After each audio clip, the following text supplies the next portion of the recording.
it needs to be intentional, and people just don't realize and don't know that it would feel better if they changed a thing here and there. And so that's very important to understand. It's really just about that. It's art and emotion at the end of the day, and it's not about doing it just because you need to do it like that. Yeah, was it considered? That's if you considered every step of everything, you'd probably get exactly what you're looking for. But it's hard to even remember to do that. It's hard to hear the kind of inaccuracies to the trigger, like, oh, I should consider this. Yeah, it's just a big, huge, long learning process ultimately, but it's also kind of the fun of it, isn't it? It's just kind of this like constantly like, oh, I hadn't even considered that. Why don't we try this? This is the Self-Recording Band Podcast, the show where we help you make exciting records on your own, wherever you are, DIY style. Let's go.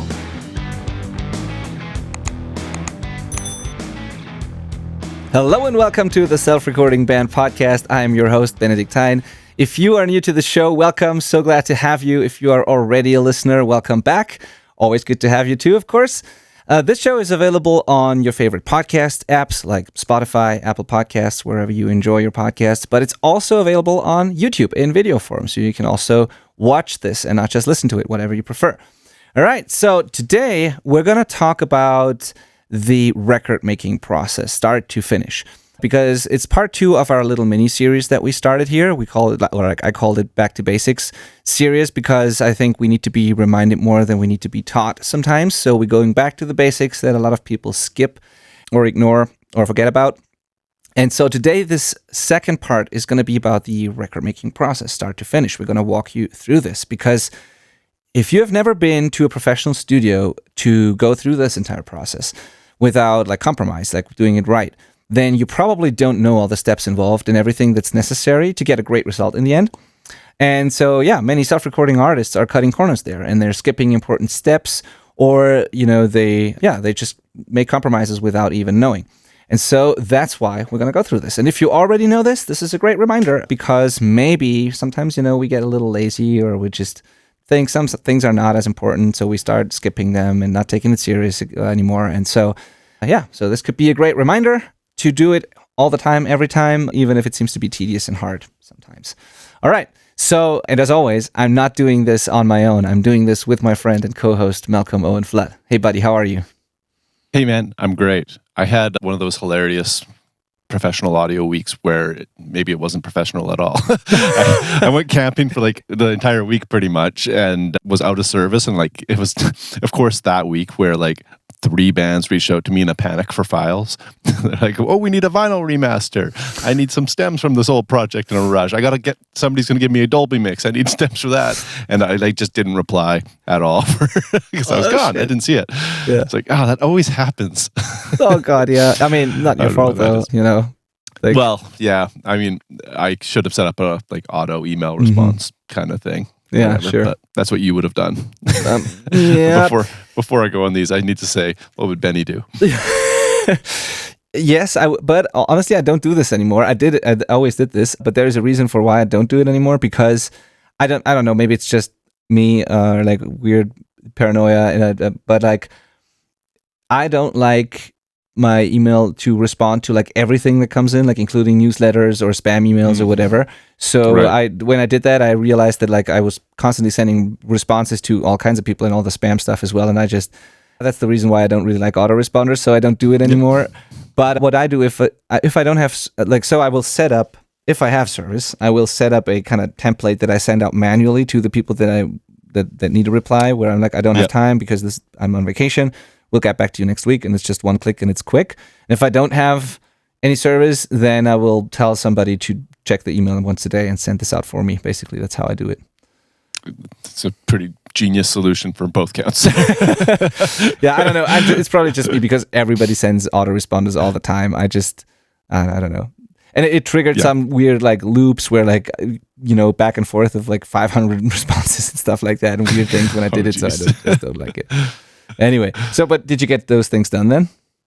No, that was like literally up until yesterday. So I will be getting back on that today. Oh, okay. And is there still time, or is it too late now for those projects? One of them, it was too late, but they are self-sufficient folks. Shout out to Cold Fame. They just got it done. See, but that's something that oftentimes happens when, people ask and hope you can do something for them. And then if you just don't do it, they'll find a way to do it themselves. Sometimes this just works for certain things, right? Problems just solve themselves. But yeah, of course. Yeah, you're not wrong. You're not wrong. And I loved not being in service. It was great. Yeah. Until I finally got service and saw those messages, it was awesome. Yeah, totally. Yeah, I like that too. But yeah, of course, if the people listening, if we get messages from our clients, we definitely get back to them very quickly and we do the work if we can. So it's not that we just ignore people. But if you don't even see the messages, like what can you do, right? So, all right.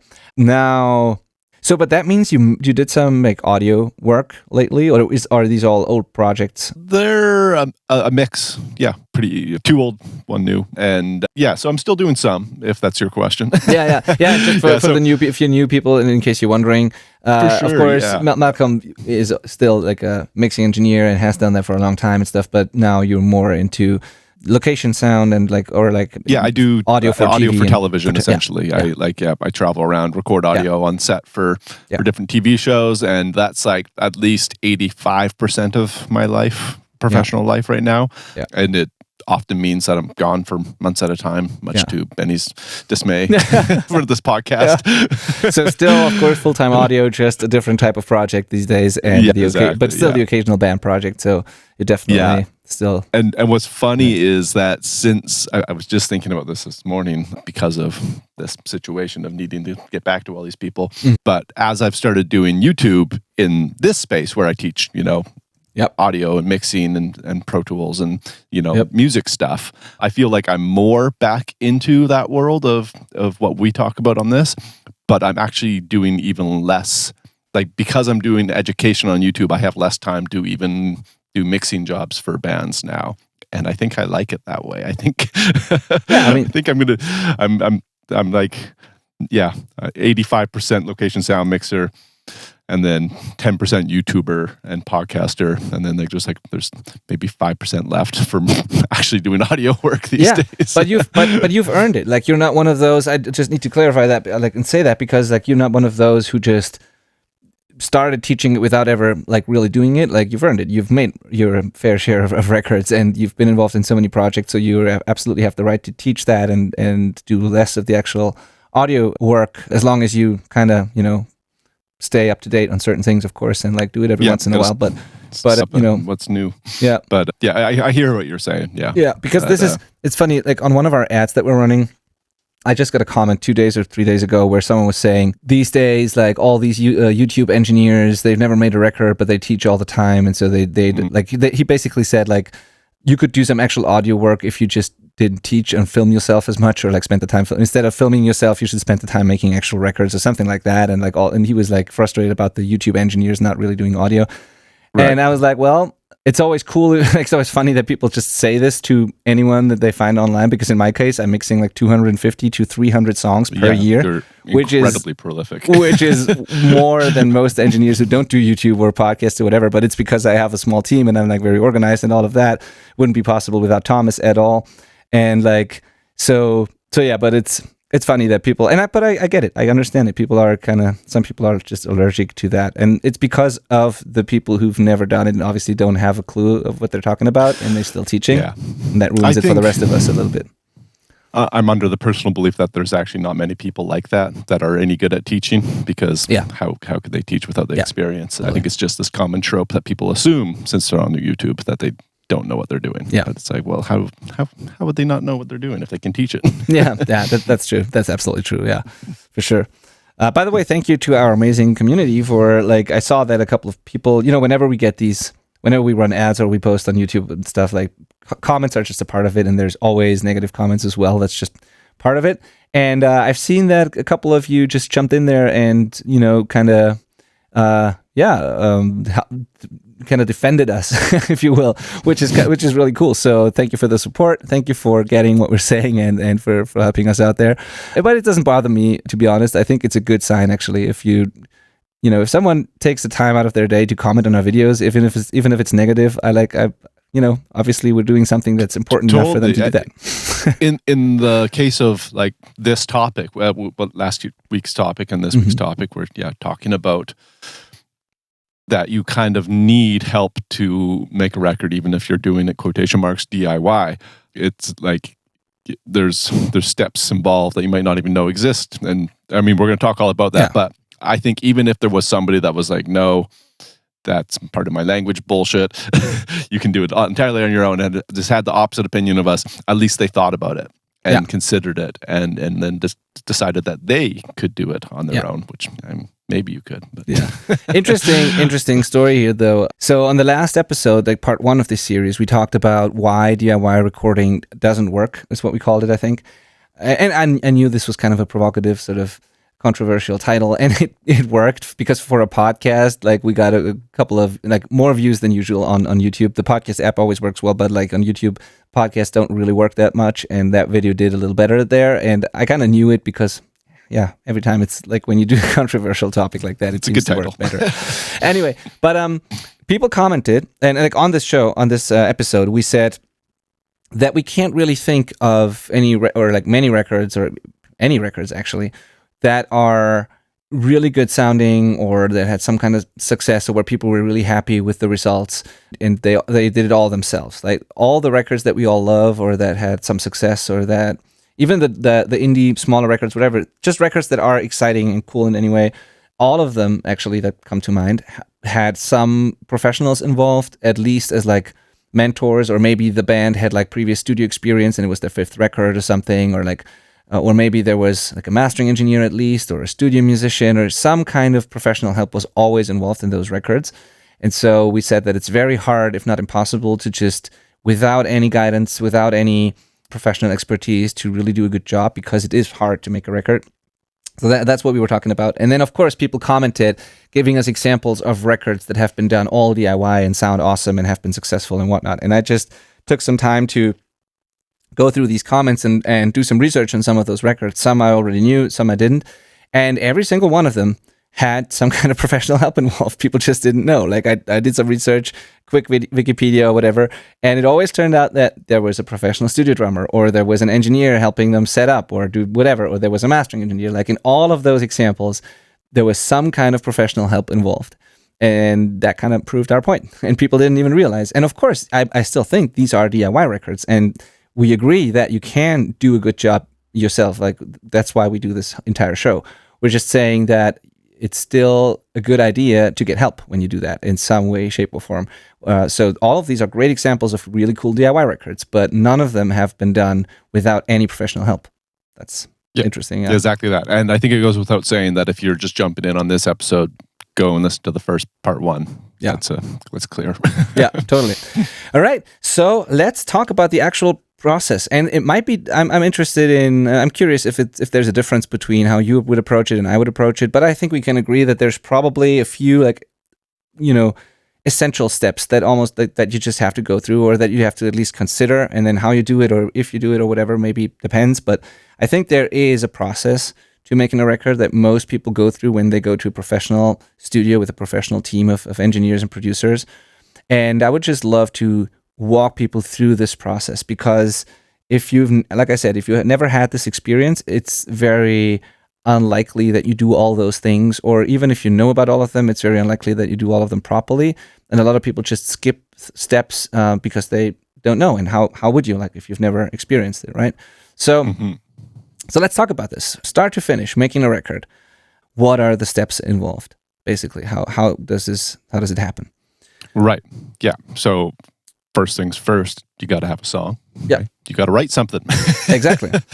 And that's actually, that you can have your own, like, your songs already, or that can be actually also the first step where you can consider getting help, because maybe the technical stuff isn't your problem. Maybe you need better songs to begin with, or, I don't know. I'm just saying, like, writing first step. No, I think you're absolutely right. It's curious because that just made me think. I was like, oh, what if I wanted to do this today?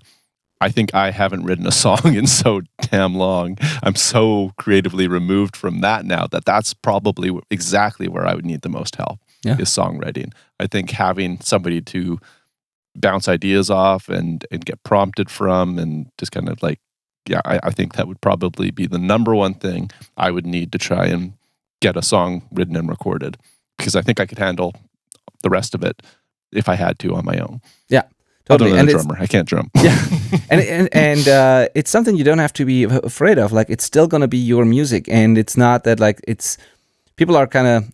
I get it. Like, many artists hate the idea of not writing their own music, but you can have a co-writer, or at least someone, like you said, to bounce ideas off of, or to like look over your lyrics and maybe change a few things or whatever. Like, it's still your art, it's still your song, and great songwriters, great artists do that all the time. By the way, there's so many collaborations and co-writing going on with like successful records that, that's just, I don't think it's a bad thing at all. By the way, you can listen to our episode with Lars Deutsch, who is a very successful songwriter, and he collaborates with artists and bands and does exactly that and helps them, create the best version, like the best, end result from their vision and the idea that they initially had. So those people are taking your ideas and your vision and then help you make it the best it can be, basically. But it's still your art. It's still your song.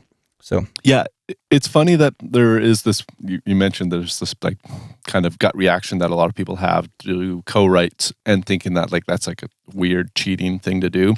But if that co-writer was suddenly a member of the band, then it's totally fine. Yeah. Like if you co-write with your bandmates, it's no problem. But if it's somebody else, somebody new that's not technically part of the band, it's weird. It doesn't actually make sense if you think about it. Like, what's the difference? Yeah. You're just writing a song. Totally. I think it makes sense I think people are afraid that it's not their authentic art anymore or whatever. But like, as long as you're still telling, whatever is important to you, your story, you can still do that. But maybe someone can help you do that even better. That's what I'm saying, right? So. Yeah, I absolutely. I think more people need to do co-writes. Yeah. Anyway, but that's not really the point of this episode, though. We talked about like getting help last time. Let's just go through the process. So writing, and to me, there's two phases, and that might be the first thing that could be different between you and I. But like the way I think about writing is, the first step is a very basic kind of writing. It's basically a chord progression or a couple of different chord progressions and a melody on top of that, or something you could play on an acoustic guitar. A very basic version of a song could be, or a piano or whatever, like some chord progression, some lead vocal melody or something in most genres. And then the second part for me is then turning that very raw basic song into like a full arrangement where you choose like which kind of instruments are going to be there. Like, is there additional layers on top of things? Do I need, who plays what, when, basically, and how, like turning this basic thing into a full song. That's kind of the second step. And many people might do that completely differently, but that's how I think about it.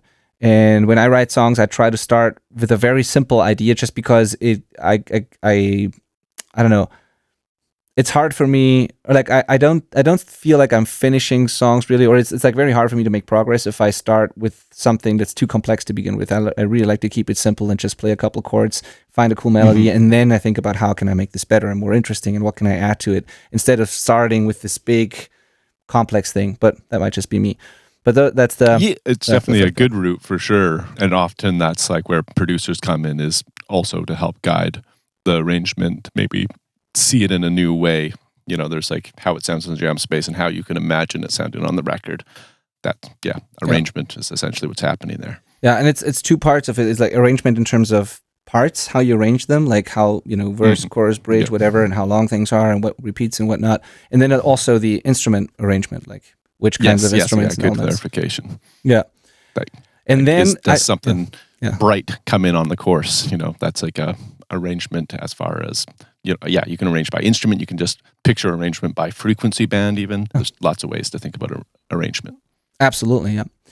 And then I think once we have a song that you can play in the jam space together, and like you have an idea, and like I think then it turns into pre-production. And this can be kind of there's no strict line there. I think, some people start recording the first idea, and I actually would encourage you to do that, to always record and capture ideas. Some people maybe jam first and have a song that they can play together, and then they start the pre-pro phase. But I think at some point, definitely, you should do what's called pre-production, which is a recording of your song, but it's not the actual recording. It's just you're capturing your demos, you're capturing the progress, and you're listening back to your own recordings and figure out if what you've written actually works for a record. Like, can we all play these parts really well? Are we actually playing the same thing? Is the kick drum pattern maybe not working with what the bass is doing, or are the strumming patterns different between the guitarists, or something like that? And Is the energy right? Does the chorus hit the way we want it to hit? And like all these things. And you go through a pre-production process where it's not about the sonics yet. It's not about how good it sounds. It's about capturing the song, capturing how you play it, and then figuring out what needs to be improved, what needs to be practiced or changed before you can actually go to the studio and record for real. Because you don't want to have to ask all these questions when you're in the actual recording session. You want to be able to focus on just doing the best possible takes when you're there. And that doesn't mean that there's no room for creativity in the studio. You can still, on the fly, like change it or bring in ideas.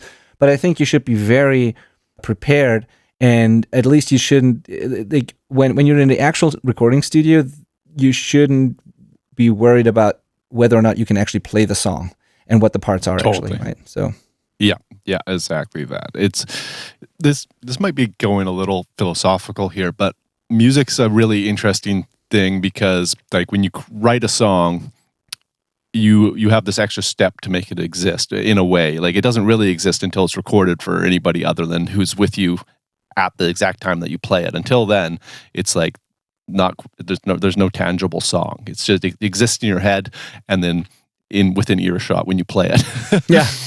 Which is unlike anything else, I think. Like, when you write a book, you are instantly creating something of substance that is permanent.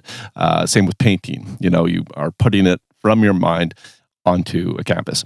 But with a song, you can write it and have it for years without it existing, and then you eventually forget it and it never exists again until you record it and actually create like your pre-production demo. It doesn't really exist, and it's really important that you put it into that format because that's how people are going to consume it. So you need to actually be able to hear it objectively from, even though it's not its final form and it might not be as shiny as you want it to be, getting it down into a pre-production demo, I think, is like such a fundamentally important part of creating music that is really easy to not want to do if you aren't up to speed on how to use a recording interface and all the things that we teach on this podcast and through Benny's education. It's like it can be really daunting if you're not at that level yet, but it's super important. Yes, absolutely. I totally agree. And if you ask, like, I bet if you ask, 10 different accomplished producers, what they think is the most important part about like making a record or what they spend the most time on if they can and stuff, like most of them will, and I've actually heard that very often on interviews, most of them or many of them will tell you it's pre-production. It's like, that's really where it all happens, where you make sure that the songs are really good, that people can play it really well, that everyone's prepared for the studio. That's the really important work, the prep work basically for the studio, because then at the studio it's all about like capturing it, and then there's lots of like technical stuff involved, but like the pre-pro is really where where it all happens basically, and it's something that oftentimes gets skipped or just ignored. People jam and then go straight from the jam space to the recording session and then have to figure out all kinds of things while they're recording. And I hear that all the time, unfortunately, in recordings that people make themselves. So spend the time to do the pre-pro. And I think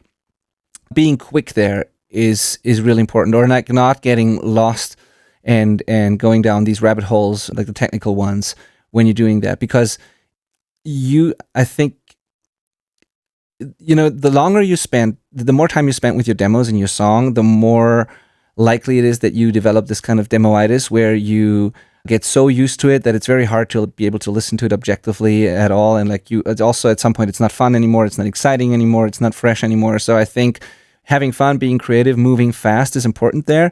And you don't have to worry about the technical side so much. Like, just capture it and focus on the song and not so much on the tech stuff. And then, I think that's very, very important. And, in case magic happens and you can't recreate that later, you can always use, recordings from the demo pre-pro phase later on the record. I mean, if it's good enough or whatever, that happens all the time. All the time. Yeah. Especially on like lead guitar parts, I'm finding. Yeah. That was kind of like a comment that I'm like, yeah, you had the tone in your jam space already and it worked perfectly. Great. Yeah. We got it. Yeah. So that can happen, but don't go in thinking that these are your final recordings, because usually you're going to re-record most of it, if not all of it, but sometimes some ideas make it in the actual recording. And I see from the people that I work with, I see that so many people kind of work in the same session and they're just using their first recordings, and then at some point it turns into the mix, and then they go back and re-record something, and it's never really clear if those are demos or the actual recording, and you just get, it's just dangerous to get lazy there and be like, I already recorded this, I don't think I have to do it again, right? But if you separate these steps and you are intentionally doing pre-pro, focusing on the song only, and then later you do the actual recording session, I think the results are better almost all the time. And when you kind of just start to record and then decide, well, that's just going to be my record, chances are you're cutting corners. And because there are more steps that we're going to talk about in between the pre-pro and the actual recording. So, sure. Yeah. Okay, so once you have the demo already, the pre-production's done, I think oftentimes, at least with the artists that I've worked with at the studio, there needs to be a little bit of a break between that and the actual recording session, just because people need to practice sometimes. Sometimes we discover things where I'm like, this is not tight enough, and we're going to spend a lot of time in the studio, and so maybe let's practice that, or maybe let's change this part, make it a little simpler, whatever. But almost always the bands had some homework to do after we're done with the pre-pro process. So I used to go to jam spaces and do pre-pro there with them and listen to them as a band and capture all of that. And then they always had like some kind of homework to do to be really prepared for the session. So just keep that in mind, that this could happen. Common examples would be some kind of drum fill that rushes into a part of the song every time, or like the bridge goes half time, but they slow down too much for that, or picking on drummers, but often drummers. Yeah, absolutely. Yeah, totally. Sometimes also vocalists. Sometimes also vocalists. It could be that it's cool, but maybe a little more practice is required for a certain part. It's just, it's... or you notice that, this is why pre-production is so crucial again, is like, it's so often when they don't do pre-production and you get to like your second instrument, they're like, oh, I didn't notice that you did that like as the fill, because my bass part doesn't line up to that drum part. Totally. That happens all the time. So it could be as simple as, okay, you did your pre-production session. Now you guys have homework because you got to go rewrite your transitions on this song. None of you are lined up on that. Yep. Sometimes I would tell bands, maybe just play through the songs without guitars, just do drum and bass and like focus on the groove, or just do a practice where with just the guitars, just, you can do that at home, like not even plugged in, just making sure that the strumming patterns really match, and like, just paying attention to those things that you might not hear when you're playing loud in the jam space, everyone together. Like sometimes it's details that just get lost there, and but just practice and be sure to be prepared for the actual session. All right. Exactly. So then before the actual session happens, or when it actually happens, when you arrive at the studio or at your jam space to record yourself, there is a setup that you need to do. And that includes not just putting mics somewhere, that includes setting up your instruments. And this is something that I see, being ignored all the time. So let's talk about that real quick. Yeah. Well, actually, and instruments, but something that you're pretty great at, that I love about your platform, Benny, and what you coach, is also setting up like your listening environment and room that you're recording in as well, like to sound good. What a concept, right? You want the whatever room you've chosen to record in, because it's the only place you can be loud in. You need it to sound good if you want your recordings to sound good too. So like that's an important step. So it's a huge setup phase that has to happen as well. And real quick, just to draw a line through everything we've talked through so far, all of these are steps where you could get help if that's the step you need to get help with professionally. So keep that in mind with everything we talk about. Yeah. But yeah, instruments, like, do you know how to intonate your guitar? Think about that. Most people probably don't feel very comfortable doing that. Yeah. You should. It's actually really pretty easy if it's a basic intonation setup. So YouTube's your friend there. Yeah, absolutely. But do you, right? Do you know how to tune drums? Do you know how to reskin a drum kit? Do you know how to choose drum heads for the best type of drum heads for what you're doing? Do you know how to choose cymbals for the song that you're recording? And like, have you considered what cymbals you should use for your recording? Do you want them to be dark or bright? Do you want the flat wounds that your bassist has on their bass guitar for your rock song? Probably not. Have you considered that, right? So like, have you considered what strings you're going to choose? Yeah. That's a creative decision that'll make a bigger difference, especially if it's a flat wounds decision on your album than like any mic preamp in the world. Yep. Yeah, 100%. So yeah, these the right strings, string gauges, string material brands, whatever, like all these things, super, super important. And then intonation, like you said, more than anything. But then also, does it play well, or is there like excessive fret buzz, or like, these types of things? And so guitar setup, very, very important. And honestly, most bands that showed up to my studio when I was still tracking a lot, they didn't do a good job in this.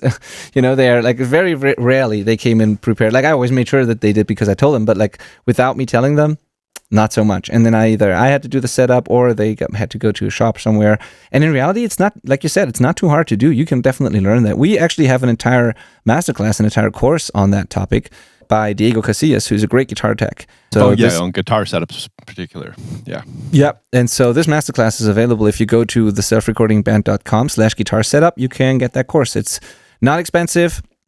It's a very, actionable course broken down into like a couple of steps. Diego covers everything from like adjusting the action, the intonation, truss rod, neck relief, that kind of thing, choosing the right strings, intonating, like how to change strings, and like basic maintenance and cleaning, and like all those things that he would do as a guitar tech. And so, yeah, if you just go through that course, you can do it yourself, and then you never have to go to the shop again. So I think that's a good investment.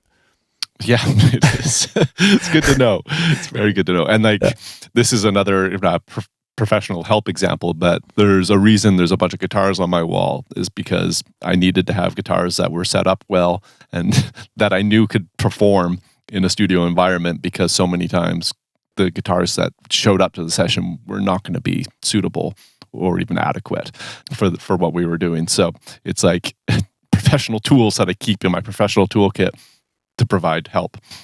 Yeah. Pretty common. Yeah, so make your own guitar one of those guitars. Yep, absolutely. Totally. Yeah, so guitar setup, drum setup, same thing. Like, do you really know which types of drum heads you want to use and what the differences are, and what's, what fits your song or the vibe you're going for? And then do you know how to how to tune the drums, how to set them up properly, how to dampen it without completely killing the tone and the attack and all of that? And do you know where in the room your drums are going to sound the best? Like even that, like that makes a big difference if the room is big enough to make changes there. Then how to set up the kit so that the distances of the cymbals to the shells and all of that work out well. And like, there's a lot that goes into setting up drums. And I totally understand that most DIY artists don't have a drum tech that they can just quickly bring in. But if you can't, then you need to learn about this stuff, and you need to experiment a little bit and do some research, but definitely not skip this, because the drums, like if you've never done anything like that to your drums, and it's the kit has been the same for a couple of years sitting there in your jam space, it's probably not ready to record. And it's a night and day difference. If you put on your drum skins there and if you tune them correctly, like that's really half the battle. Like more than that, actually. That's so important. That's way more important than which mic you choose or where you put the mic, actually. If the drum itself doesn't sound good, there's only so much you can do. I think that's a great example of like jobs some people don't even know exist, is the job of the drum tech and the guitar tech in a recording studio environment, where like it's hard for people to imagine because who could afford this, but people do, and it's pretty worth it.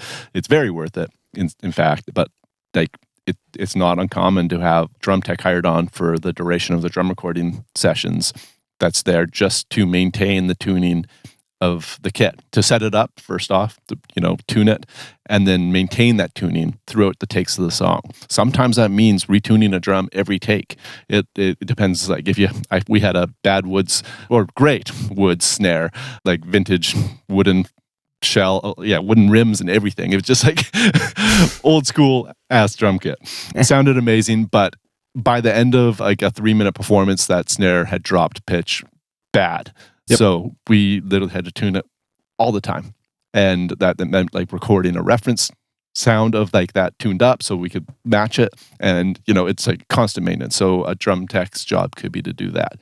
We had a drum tech on my Band of Rascals album Tempest that tuned our kick drum to the fundamental of our songs, which is cool, right? Like that's advanced. And that before somebody tries to do that, the drum kind of has to naturally be able to get into that spot. You can't just make it happen all the time, but it worked. So, and there's also people, very accomplished drum techs, actually saying that you can't really do that, but both are correct, I think. I mean, you can tune it to the fundamental. It will never be that exact note because a drum sound is so much more complex. It has overtones that are not part of so you can't tune a drum to one note, but the fundamental can be part of, or like the fundamental of the drum can match a certain note, not the entire drum sound. Exactly. So yeah. Yeah. So in our case, our kick's fundamental went E flat, which most of our songs are based around. Yeah. So great. Yeah. Yeah, and the same for guitar tech. You know, it's again hard to imagine somebody on hand just to mess with your guitars all the time, but they can change the strings for you real quick and make sure everything's intonated. You know, a new song could be coming up that requires a different gauge of strings, and they get on that while you're recording another song. You know, it's I would say drum tech comes much earlier in the chain of priorities, but guitar techs are also very valuable. Yeah, absolutely, totally. Yeah, and then you touched on it real quick. The room, you know, that there's so much you can do to the room, even if you're on a tight budget. Like you can, that's something where you can definitely DIY a lot. You just have to do it the right way. Like, you know, it's such a complex topic. We have entire episodes on that, but just know that you should think about the room before you record and where you put things in the room, how you set things up. You know, just a couple of strategically placed absorbers or just even mattresses or whatever you have can help a lot. You can also overdo it in some ways and create a room that's too dull and lifeless. So there's like so much that goes into that, but only really a few key things that can make a really big difference. And I think you should think about this and do some research and at least do the bare minimum there. And especially when it comes to vocals, for example. Mm-hmm. And drums also, it's pretty easy to build a fort around a guitar amp and stuff like that, and the amp is going to be super loud anyways, and if you stick a mic really close to the amp, the room is less important. But like a drum kit, part of the kit's sound is the room. Even if you just close mic it, the room is very important. It's going to be a part of it. And with vocals, the same thing. And so it's really important to at least do some research there and think about the room and where and how to place things. Yeah. The vocals are a prime example of something that I've had to ask to be redone because of that. They just didn't. They're like, well, it's one mic. I've put it in my room, so that's all I can do. But it's like, well, it's just a few blankets, and this would have been usable. Yeah. But yeah, if you clap and you hear a flutter, you got a problem. Yeah, totally. Yeah, exactly. And we're not saying that there's one solution for all kinds of genres. There are definitely recordings that are very ambient and sound great, but like you got to be intentional about this. It's maybe you enjoy the ambience of the room and that's cool and all, but like oftentimes you don't want that. And if you start, processing the vocal, compressing it, and then all of a sudden it sounds like there's this slapback on everything and you don't want that, it's almost impossible to get rid of that. And, so we're not saying there's one way to do it or that everything always needs to be dry. Not at all. It's just that you need to be intentional about it and just think about it and then do whatever you think the record needs. Yes. Yeah, that's cool. it in a nutshell. Be intentional. Yeah. And then the final step of like setting up is, of course, like mic choice and mic placement. Also something where if you, for example, again, mic up drums or a guitar amp, oftentimes moving the mic a couple of inches can have a more drastic effect than like changing the mic to something else, right? If you put the same, like two different mics in the same spot on a guitar amp, they might be relatively similar depending on which mics they are. But if you move a mic from the center of the speaker to the outside of the speaker, it's going to be a night and day difference. And if you angle it, it's going to be different. And you can get so many different sounds out of just one microphone. It's pretty incredible, actually. And with drums, the same thing. Like how close you are to a snare drum, what the angle is, if you're pointing at the rim or the center of the snare drum, such a big difference. And it really pays off to experiment with that a bit. Again, do some research how to do it right. With drums, things like bleed rejection are really important. So you want to make sure that you capture what you want to capture and avoid everything else as much as possible, basically. And the stereo image, and like there's, especially with drums, it gets really complex really quickly. But it's like very important to do that part right, because once it's captured, there's only so much you can do. If you have a weird stereo image in the overheads, if there's all kinds of weird phase problems, and or if there's just too much bleed on all the mics and all those things, it's always going to be a bad, like, kind of compromise. And so you really want to get it right at the source. Agreed. 100% agreed.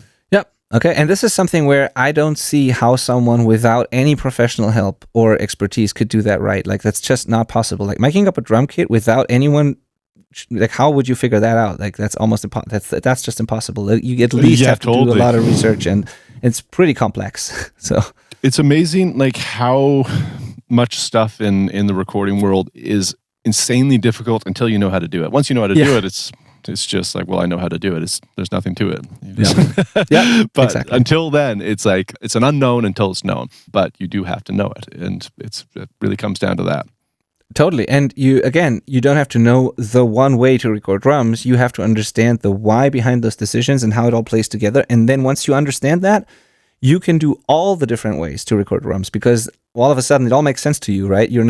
It's not that you learn the one way, you learn how the mics interact, what phase is, what all these kinds of things. And then once you get that, you're free to do whatever you want, and you can do it with confidence and intentional because you understand what's behind it and why it does certain things. And then it all makes so much more sense suddenly once you get to that point.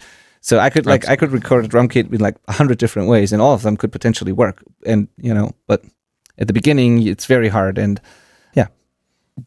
Yes, yeah. There's more to it than just putting up mics. That's for sure. Yeah. So, all right. So you've done the setup. Everything's sounding great. That's your sound check, basically. And I would actually set aside extra time for that. Maybe do it the day before, because especially with something like drums, it can take quite a long time. And then maybe everyone's already exhausted, and then it's oftentimes better to take a break and then come in fresh the next day and start recording right away, or at least the same day with a little bit of break in between. But definitely schedule some time for that, and don't assume you're going to go into your recording session and record right away. There's always the setup step that's going to take some time, and you don't want to, half-ass that, basically. So then you have that done. Now the actual tracking happens.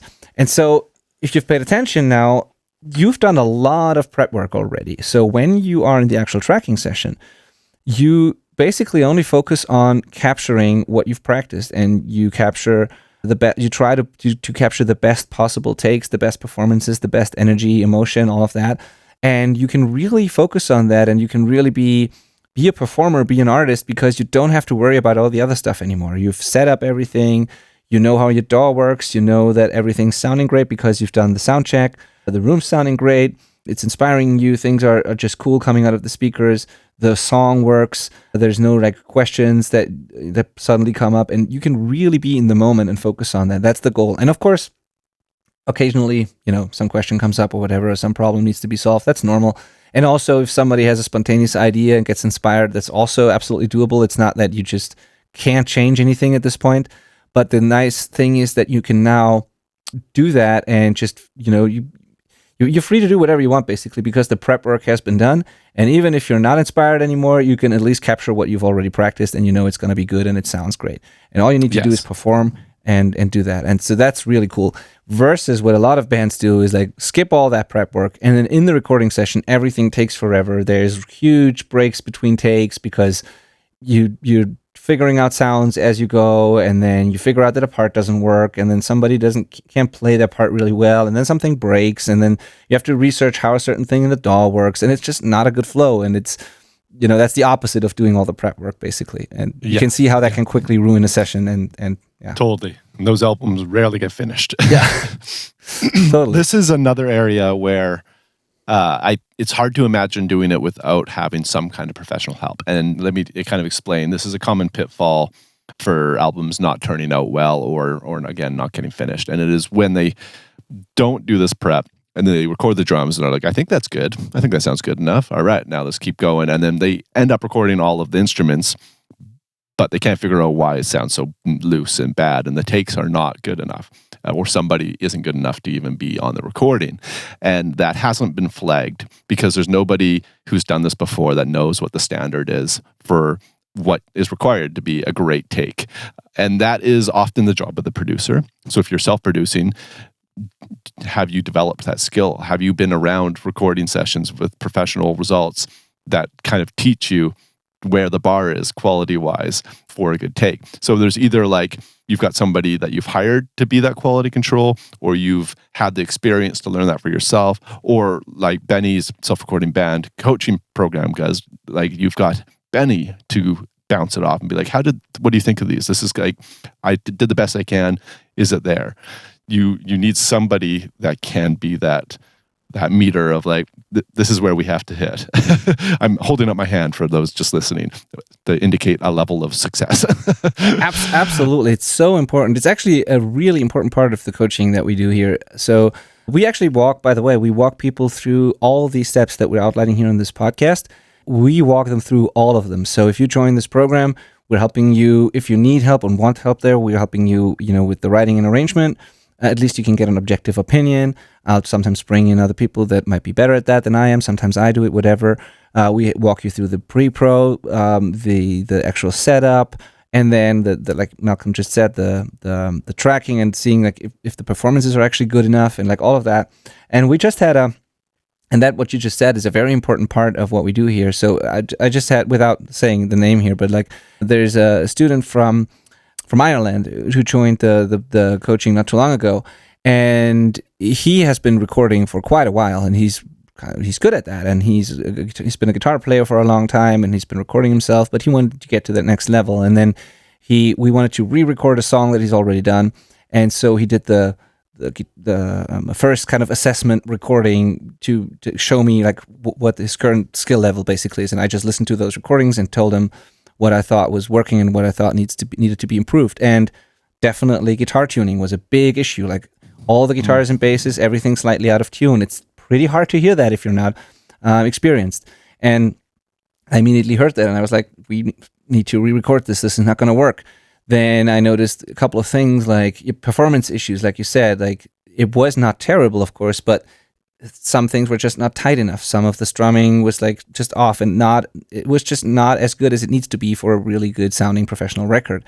And even though this person had some experience, he didn't realize these things. And then I told him and he re-recorded it, and it's a night and day difference. It's crazy how good the raw recording now sounds compared to what he had before. And there was no technical whatever involved. We didn't even talk about EQ or compressing or mixing or any of that. We just re-recorded it, paying more attention to the actual performances, the source tones, the tuning, things like recording an acoustic guitar with a mic instead of the built-in pickup and like all those things.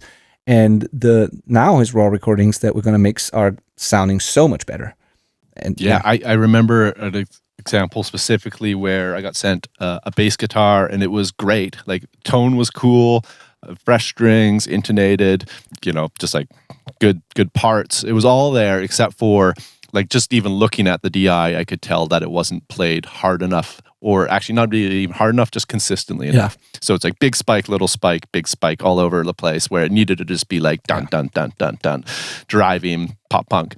So I just said, hit it harder, and like the spikes on your waveform should look really similar to each other. And like it didn't even have to communicate why or anything. It was just like, this is what I need. And they just did it again and did that. And it was perfect. Like it's just little tweaks that can make the biggest difference.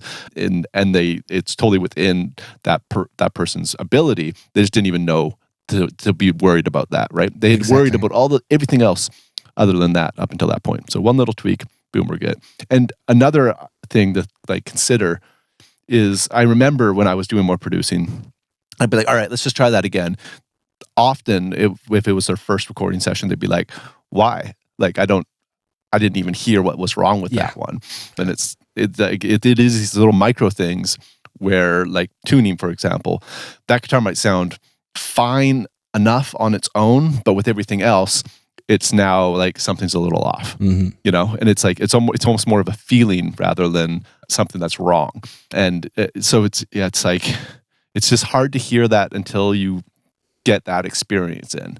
So absolutely, that kind of actually goes back to my point with the bass guitars. Like sometimes it's not even being able to hear it that you need to know. You just need to know what you should be looking for to make sure that those things are taken care of. Yeah. So if that means just tuning every take, or not take, but we won't get into the intricacies of guitar tracking right now. But if it means doing certain steps, even if you don't understand why yet, you will eventually, and you could learn those to get the result without being able to identify the why.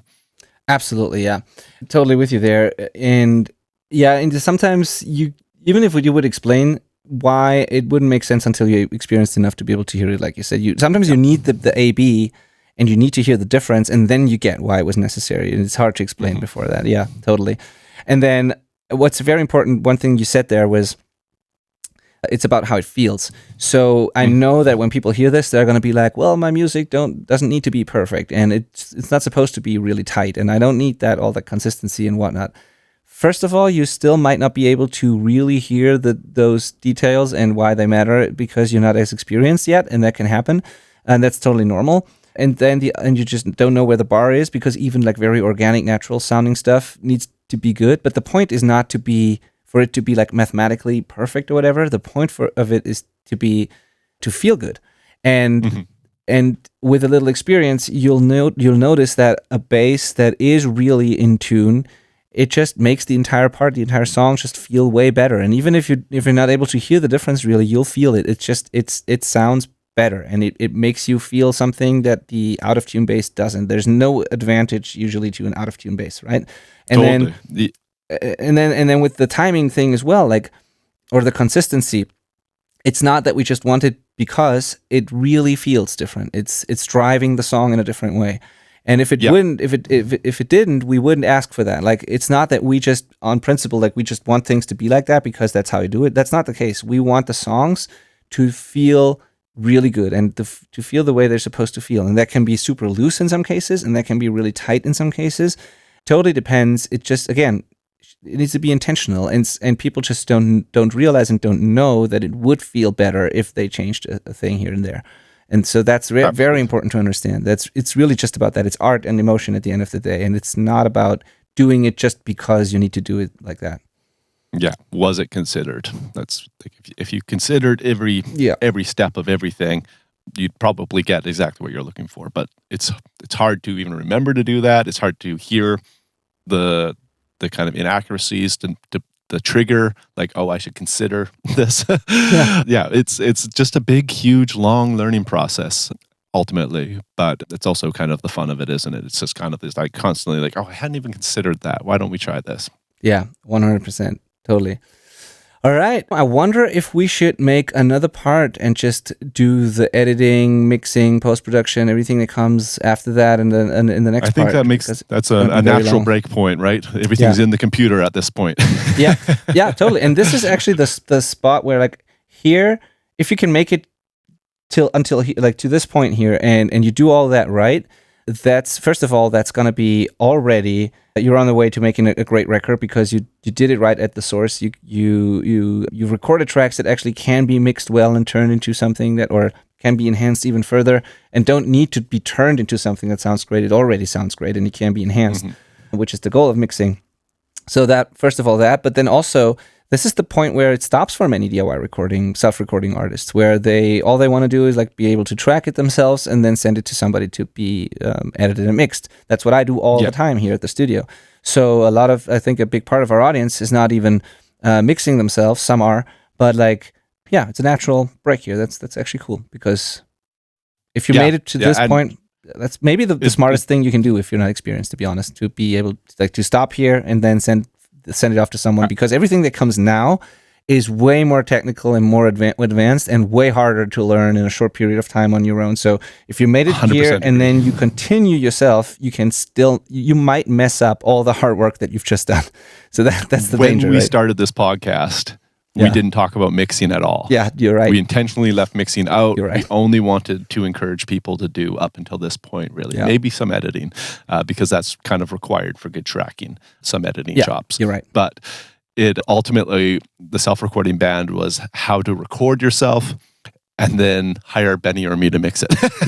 Or whoever. We're less, like, honestly, that it's funny to think that was our, like, what we wanted to come out of this was to get mixing clients, but now we're entirely like all about educating. Totally. Totally. I remember that. I think that was kind of very important to me, to be the one platform that's different in that we don't teach mixing, but we encourage people to record properly and then send it off. We changed that just because we realized, hey, I still think that's the best way to go about it for most people without experience or with little experience. I still think that's a good idea. But I also realized that a lot of people do it because they love the process and they just enjoy the learning, and they're not. There's people who are all about the results, and then there's people who don't care as much about the result. They just care about the fact that they did it themselves and they enjoyed it and they love it and they're proud of it, even though it might not be as good yet. And that's totally fair. And we wanted to help those people as well. But again, intentional decision. If you're all about the result, then you definitely outsource this until you get good enough.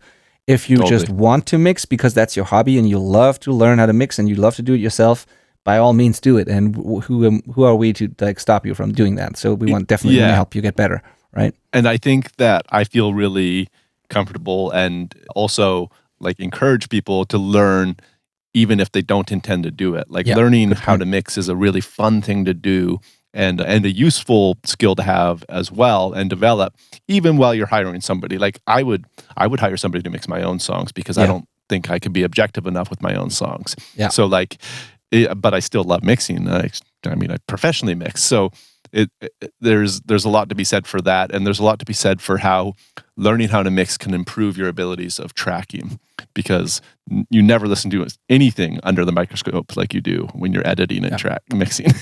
Absolutely. That's so important. It's going to tell you a lot about your recordings, and you can record more intentionally because at least you have a rough idea of what's going to happen in what is possible in the mix, what's not possible in the mix, what you need to do so that it can be mixed well. Like it's very, very good to know about these things. And then one thing, absolutely. And then one thing I hear all the time from people who apply for our coaching program, and that I didn't even consider that in the beginning. A lot of people come to us, and when they fill out the application, they say. So I always ask like what they're trying to get out of this program, like what their goal is, what they want to learn, and all that. And there's actually quite a few people who are telling me that they want to be able to speak the same language and understand the process better when they hire a mixing engineer, because they've had bad experiences in the past, and then they weren't able to communicate their ideas. They just didn't speak the same language, and they had to just live with whatever they gave them. And they just literally tell me like, I want to be able to understand the mixing process so that when I hire a mixer, I actually know what they're doing and I can communicate my vision better, and I know I have the right expectations. I know what's possible, what's not. And it's just this dark art for some of them that they're trying to understand, even though they are not trying to do it themselves. And that's a totally good point as well. Such a good point. Yeah. I honestly had not considered that ever. I don't think so. That's awesome. That's the goal of many people here, which is cool. Yeah. Totally. Yeah, ultimately, this is meant to be fun. So if you want to learn how to mix, learn how to mix. Totally. Absolutely. Yeah. Then the next episode, we're going to be talking about everything that happens after, or maybe even during tracking in the case of editing. We'll talk about that, but like definitely after tracking, which is editing, all the post-production stuff you can do, mixing, mastering. And so, that's what we're going to talk about next time. Perfect. Cool. We'll see you on the next one. See you in the next one. Thank you for listening, as always. And we talked about the program. I almost forgot. If you're interested in some, like us walking you through all these steps and showing you and like guiding you step by step through the entire process and giving you feedback and all of that, you can go to the selfrecordingband.com and fill out a quick application form. And we look at this, and if we think it's a good fit, we send you a link to book a call, and we approve the application, and then we jump on a completely free call. We create a roadmap and a plan for you, and you can then decide if you want to implement that together with us and join the program, or if you're going to be doing it all on your own. Totally up to you. But go to the selfrecordingband.com and apply, and then we'll see. I'm always looking forward to reading through these. Just honestly, even if it's just about like learning what you guys are trying to do so that we can make better content, even that is like a reason for why I love to see these applications. And ideally, we end up working together, of course. Absolutely. All right. Thank you for listening. See you next week. Bye-bye. Adios.